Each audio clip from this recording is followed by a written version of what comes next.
everyone, welcome to Ronnie's Restaurant, and this is a tutorial video for Navy in the Roblox game Rise of Nations.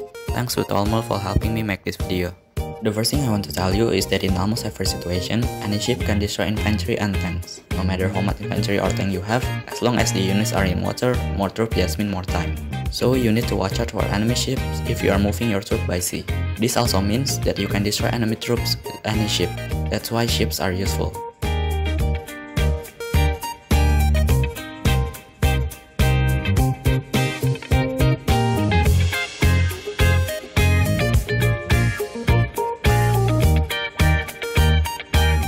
It's fairly easy. Click the city that has the port symbol above it and click units. Scroll down and you will see all of the naval units. Click on the type of ship you want to make.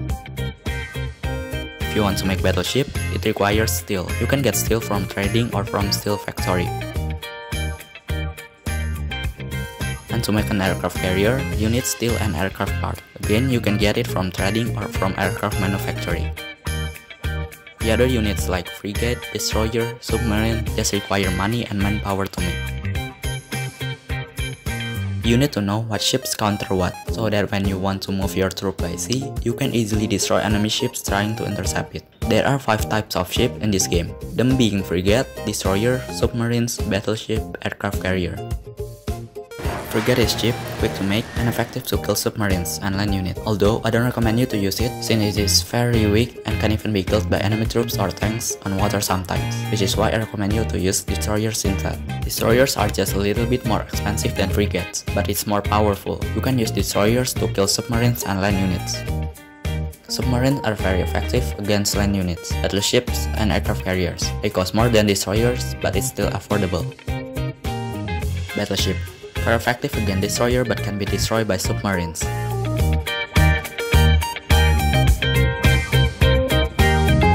Battleships can also be used for bombarding troops within its range while on land, but its range is shorter compared to a destroyer. The price of a battleship is much more expensive than submarines, so I recommend you to use this when you are having a lot of income. Always protect your battleship with destroyers, so that it doesn't get picked off by submarines. Last but not least, we have the aircraft carrier, the most expensive unit as of now. It is decent in combat, being able to take out a couple of destroyers or frigates, but it is weak against battleship and submarines. However, the main feature of this ship is that it has the longest range in the entire game and can deal massive damage to enemy ships, planes, and troops from a distance if left ignored. If you see your enemy having an aircraft carrier, it will be your priority to take it as soon as you can.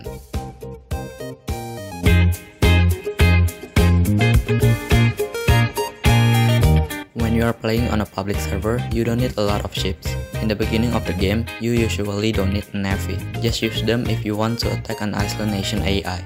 Here I'm playing as Vietnam and I invade Philippines. To minimize losses, there's a trick. Place your troop to a city on a different islands as the Philippines troop. Place your ship near that island.